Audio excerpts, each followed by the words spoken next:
नमस्कार, जय हिंद दोस्तों। स्वागत है आपका अपने YouTube channel important MCQ by Sandeep में। दोस्तों यहाँ पर हम लोग railway, SSC, PET, UP triple SC में जितना भी क्वेश्चन सामान्य ज्ञान के आते हैं उन सभी की हम लोग तैयारी कर रहे हैं। हम लोगों का जो मुख्य फोकस है वो है एनटीपीसी की ग्रेजुएट और नॉन ग्रेजुएट पोस्ट के लिए।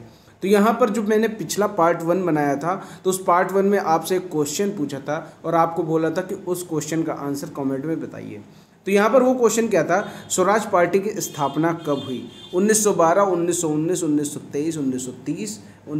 तो यहाँ पर जो स्वराज पार्टी है उसकी स्थापना मोतीलाल नेहरू के द्वारा की गई थी और इसका जो सही आंसर है वो है 1923। 1923 में स्वराज पार्टी की स्थापना की गई थी।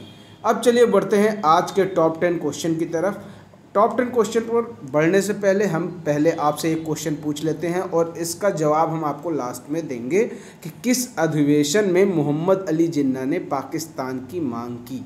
ये आपको बताना है। अगर आपको इसका आंसर आता है तो आप नीचे कमेंट में बता दीजिए कि किस अधिवेशन में मोहम्मद अली जिन्ना ने पाकिस्तान की मांग की। चलिए अब बढ़ते हैं फर्स्ट क्वेश्चन की तरफ। यहाँ पर जो पहला क्वेश्चन आपके सामने है, अनहैप्पी इंडिया के लेखक कौन है? अनहैप्पी इंडिया एक पुस्तक है और इसके लेखक आपको बताने हैं लाला लाजपत राय, डॉक्टर राजेंद्र प्रसाद, मौलाना आज़ाद या फिर राजा राम मोहन राय। देखो ये चारों ही हमारे एक तरीके से क्रांतिकारी हैं। देश को आज़ाद कराने में इन्होंने बहुत बड़ी महत्वपूर्ण भूमिका निभाई थी और इन सभी ने किसी न किसी दौरान कुछ न कुछ पुस्तकें, कुछ पत्र लिखे हुए हैं।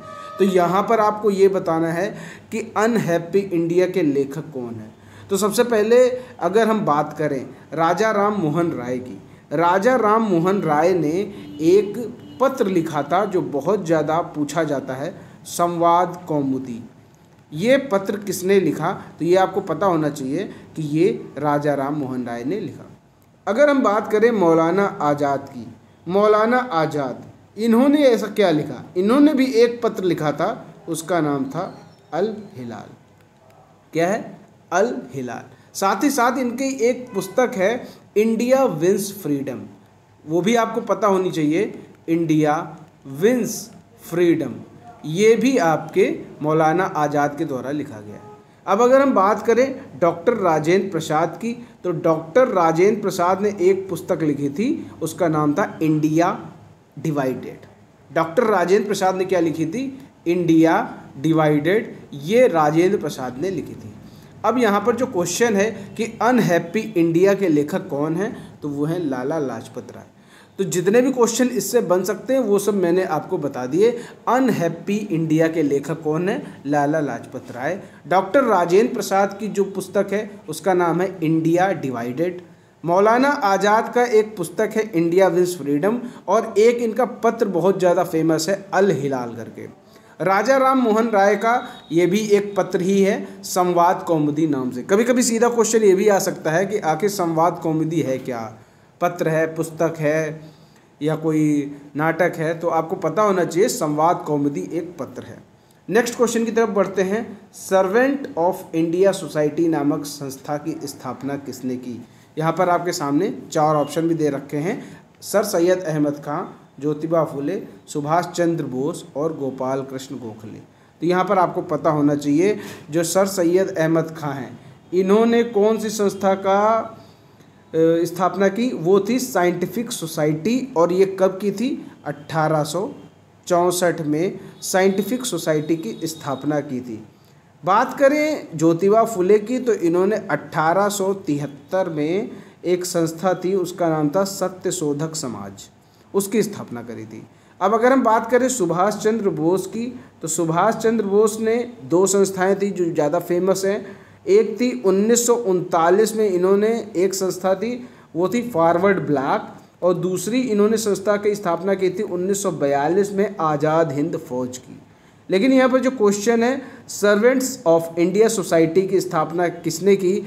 1905 में गोपाल कृष्ण गोखले के द्वारा इसकी स्थापना की गई थी। तो इन चारों क्रांतिकारियों ने जो संस्थाओं का निर्माण किया, स्थापना की, वो सारी मैंने बता दी और किस सन में हुई वो भी आपको पता चल गई होगी।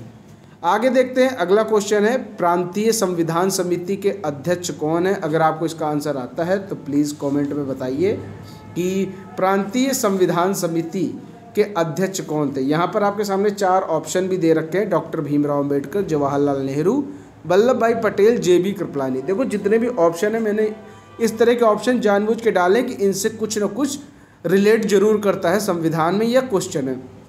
तो जैसे यहाँ पर आपको बता दें, जो भीमराव अंबेडकर हैं ये संविधान की प्रारूप समिति के अध्यक्ष थे, याद रहेगा, डॉक्टर भीमराव अंबेडकर प्रारूप समिति के अध्यक्ष थे। अब अगर बात करें जवाहरलाल नेहरू की, तो ये थे संघ संविधान समिति के अध्यक्ष, संघ संविधान समिति के अध्यक्ष थे जवाहरलाल नेहरू। अगर हम बात करें वल्लभ भाई पटेल की, तो ये प्रांतीय संविधान समिति के अध्यक्ष थे, इसका ऑप्शन नंबर C सही हो जाएगा। अब बात करें अगर JB कृपलानी की, तो ये भी कहीं ना कहीं कुछ ना कुछ अध्यक्ष रहे होंगे, तो ये हैं झंडा समिति के अध्यक्ष, याद रहेगा। तीनों नाम मैंने बता दिए और जो क्वेश्चन है वो भी आपको बता दिया। डॉक्टर भीमराव अंबेडकर प्रारूप समिति के अध्यक्ष थे, संघ संविधान समिति के अध्यक्ष जवाहरलाल नेहरू थे, प्रांतीय संविधान समिति के अध्यक्ष वल्लभ भाई पटेल थे और झंडा समिति के अध्यक्ष JB कृपलानी थे। नेक्स्ट क्वेश्चन की तरफ आते हैं। भारतीय संविधान में मूल अधिकार किस देश के संविधान से लिए गए हैं? अमेरिका, कनाडा, आयरलैंड और रूस। अगर हम बात करें आपके आयरलैंड की, तो यहाँ से नीति निर्देशक तत्व लिए गए हैं। बहुत ज़्यादा पूछा जाता है कि नीति निर्देशक तत्व किस देश के संविधान से लिए गए हैं, तो ये है आपका आयरलैंड। अगर हम बात करें कनाडा से क्या लिया गया है, तो कनाडा से ली गई है संघीय व्यवस्था, याद होना चाहिए, संघीय व्यवस्था। अगर हम बात करें रूस से हमें क्या मिला है, तो रूस से हमने लिया है मौलिक कर्तव्य, यानी जो अपने संविधान है इसमें जो जो चीज़ें हैं कहीं से हमने बाहर से ली है, तो वो आपके सामने है। अब यहाँ पर बोला गया मूल अधिकार किस देश के संविधान से लिए गए हैं, तो ये अमेरिका के संविधान से लिए गए हैं। अमेरिका के संविधान से और क्या क्या लिया गया ये भी आप समझ लो। एक तो प्रस्तावना, मूल अधिकार, सर्वोच्च न्यायालय का जो कॉन्सेप्ट है वो भी आपका अमेरिका से ही लिया गया है। राष्ट्रपति के अधिकार और कार्य और उपराष्ट्रपति की जो स्थिति है, उसका जो पद है, ये सब जो व्यवस्था है, ये सब अमेरिका के संविधान से लिया गया है। नेक्स्ट क्वेश्चन यहाँ पर है, संविधान के किस अनुच्छेद में समानता का अधिकार का वर्णन है? तो यहाँ पर आप समझ लीजिए, आपको एकदम लाइन से बता देते हैं। जो अनुच्छेद 14 से 16 है वो आपका समानता का अधिकार है, इसके अंतर्गत आता है। अब अगर हम बात करें 19 से 22 की, तो 19 से 22 जो है वो स्वतंत्रता के अधिकार, इसके अनुच्छेद है 1922। स्वतंत्रता का अधिकार अनुच्छेद 19 से 22 के अंतर्गत आता है। अब अगर 23 से 24 की बात करें, तो ये है शोषण के विरुद्ध, शोषण के विरुद्ध अधिकार जो है वो 23 से 24 के अंतर्गत आता है। अब बात करें अनुच्छेद 25 से 28 के अंतर्गत, तो धार्मिक स्वतंत्रता का अधिकार, आप पूरी तरह स्वतंत्र हैं कि आप कौन सा धर्म चुनना चाहते हैं। तो इस तरह ये आपके सारे अधिकारों का वर्णन किस अनुच्छेद में दिया गया है, ये आपको यहाँ पर पता चल गया। नेक्स्ट क्वेश्चन की तरफ बढ़ते हैं। अगला क्वेश्चन यहाँ पर है, किस संविधान संशोधन को मिनी संविधान के नाम से जाना जाता है? मिनी संविधान यानी उस संविधान संशोधन में इतने ज़्यादा संशोधन हुए कि उसको मिनी संविधान या फिर कह सकते हैं मिनी कॉन्स्टिट्यूशन की संज्ञा दे दी गई। यहाँ पर आपके सामने ऑप्शन है 42वां, 44वां, 52वां, 101वां। इन सभी के बारे में चर्चा करेंगे। जो आपका 42वां संविधान संशोधन है, इसको हम लोग कहते हैं मिनी संविधान या मिनी कॉन्स्टिट्यूशन, क्योंकि इसमें इतने ज़्यादा संविधान संशोधन किए गए कि इसको मिनी संविधान की संज्ञा दी गई।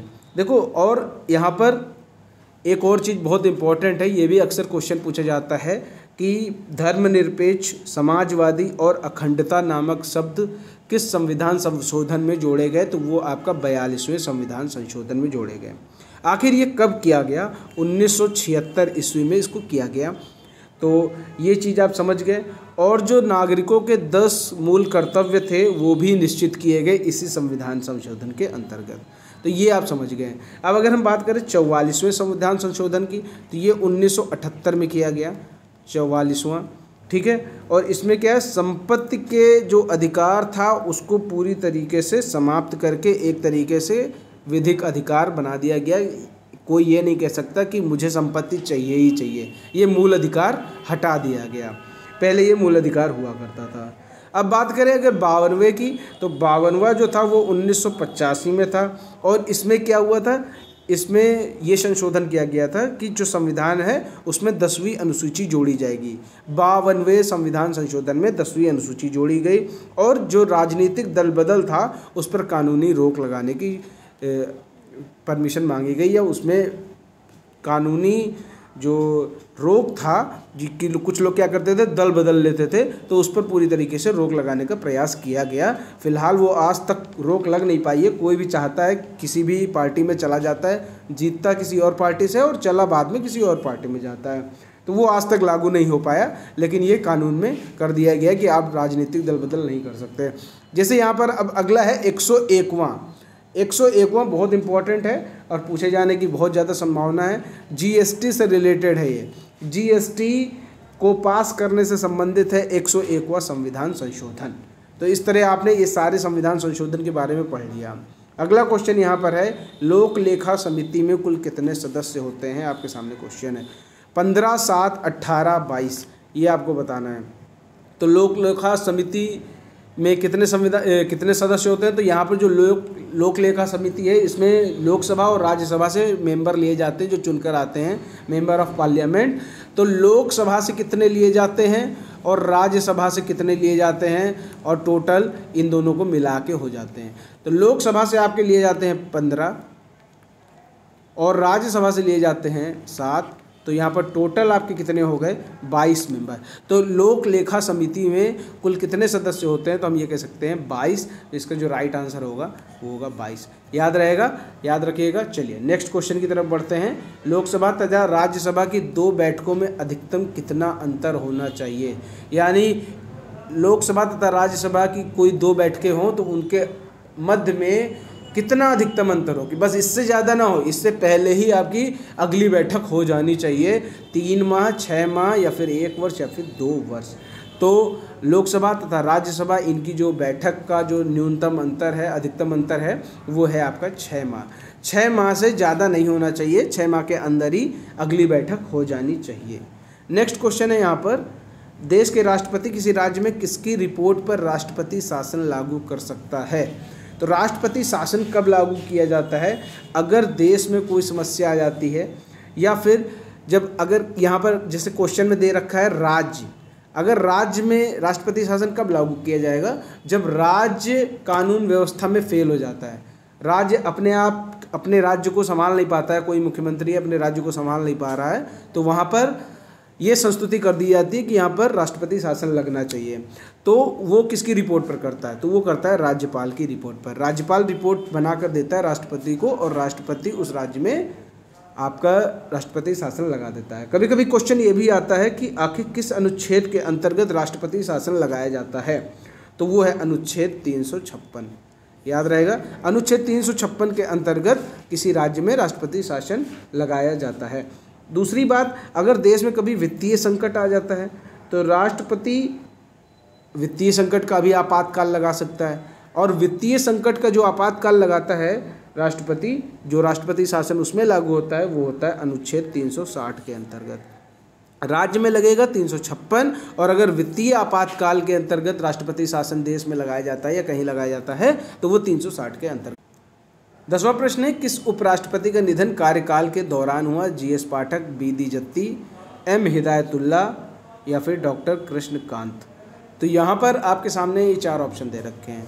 उपराष्ट्रपति आपको पता होना चाहिए कि राज्यसभा का जो सभापति होता है वही हमारे देश का उपराष्ट्रपति होता है। इसका भी कार्यकाल राष्ट्रपति की तरह 5 साल का होता है। पूछ रहे हैं कौन से उपराष्ट्रपति का निधन कार्यकाल के दौरान हुआ। अब यहाँ पर आपके लिए एक होमवर्क है, वो आपको कमेंट में बताना है कि वर्तमान उपराष्ट्रपति कौन है। नीचे कमेंट में बताइए वर्तमान उपराष्ट्रपति कौन है। बहुत सारे लोगों को नहीं पता होगा, तो जिसको पता है वो नीचे कमेंट में बता सकता है कि वर्तमान में उपराष्ट्रपति कौन है। यहाँ पर आपके सामने 4 ऑप्शन है जिनका निधन कार्यकाल के दौरान हुआ। इसमें एक ऑप्शन ऐसा कौन सा है वो आपको बताना है। वैसे इन चारों ऑप्शन की एक खास बात है। पहले क्या होता था कि जो उपराष्ट्रपति बनते थे उन्हीं को प्रमोट करके राष्ट्रपति बना दिया जाता था। लेकिन ये 4 हैं, पहले के दौरान के 4 ऐसे उपराष्ट्रपति हैं इनका प्रमोशन राष्ट्रपति पद पर नहीं हुआ। यानी ये ऐसे उपराष्ट्रपति हैं इनको राष्ट्रपति नहीं बनाया गया। अब यहाँ पर बात आती है किस उपराष्ट्रपति का निधन कार्यकाल के दौरान हुआ, तो वो हैं आपके डॉक्टर कृष्णकांत। और ये चारों ऐसे उपराष्ट्रपति हैं जिनका प्रमोशन राष्ट्रपति पद पर नहीं हुआ। कभी कभी क्वेश्चन आ जाएगा कि ऐसे कौन से उपराष्ट्रपति थे जिनका प्रमोशन राष्ट्रपति पद पर नहीं हुआ या जिन्हें भविष्य में राष्ट्रपति नहीं बनाया गया। तो ये चारों आपके सामने नाम दे रखे हैं और इनमें डॉक्टर कृष्णकांत उपराष्ट्रपति ऐसे थे जिनका निधन कार्यकाल के दौरान हुआ। वो उस समय तत्कालीन उपराष्ट्रपति थे। उम्मीद करता हूँ कि सारे 10 क्वेश्चन आपको बहुत अच्छे से समझ में आ गए होंगे। और यहाँ पर आपके लिए जो क्वेश्चन मैंने दे रखा है, कांग्रेस ने किस अधिवेशन में भारत छोड़ो प्रस्ताव पारित किया। आपके सामने 4 ऑप्शन भी दे रखे हैं, सूरत अधिवेशन, मुंबई अधिवेशन, लाहौर अधिवेशन और कलकत्ता अधिवेशन। तो इसका जो सही आंसर है आप नीचे कमेंट में हमें बताइए ताकि हमें भी पता चले कि आपको इसका आंसर आता है कि नहीं। वीडियो पसंद आया तो वीडियो को लाइक करें, शेयर करें। अब आपको मैं उस क्वेश्चन का जवाब दे दूं जो शुरू में मैंने पूछा था कि पाकिस्तान की मांग किस अधिवेशन में की गई। तो मुस्लिम लीग का अधिवेशन था लाहौर। मुस्लिम लीग के लाहौर अधिवेशन में उसकी अध्यक्षता कर रहे थे मोहम्मद अली जिन्ना। याद रहेगा, मुस्लिम लीग के लाहौर अधिवेशन में मोहम्मद अली जिन्ना जो कि अध्यक्ष थे उस समय के, उन्होंने 23 मार्च 1940 को एक अलग मुस्लिम राष्ट्र पाकिस्तान की मांग की। तो ये तीनों पॉइंट आप याद रखना। मुस्लिम लीग की बैठक हो रही थी, कहाँ हो रही थी? लाहौर में हो रही थी। और उसके अध्यक्ष कौन थे? मोहम्मद अली जिन्ना। उन्होंने 23 मार्च 1940 को ये मांग रखी कि पाकिस्तान एक अलग राष्ट्र होना चाहिए। इस तरह यहाँ पर हमने 10 क्वेश्चन कंप्लीट किए, एक बोनस क्वेश्चन कंप्लीट किया। तो अब आपको ये बताना है इनमें कौन सा ऑप्शन सही है, इन चारों में से कौन सा ऑप्शन चाहिए, नीचे कमेंट में बता दीजिए। उम्मीद करता हूँ वीडियो पसंद आया होगा तो वीडियो को लाइक करें, शेयर करें। चैनल को सब्सक्राइब नहीं किया तो चैनल को सब्सक्राइब करके घंटी का निशान जरूर दबाएं। मिलते हैं दोस्तों अगले वीडियो में, तब तक के लिए जय हिंद, जय भारत।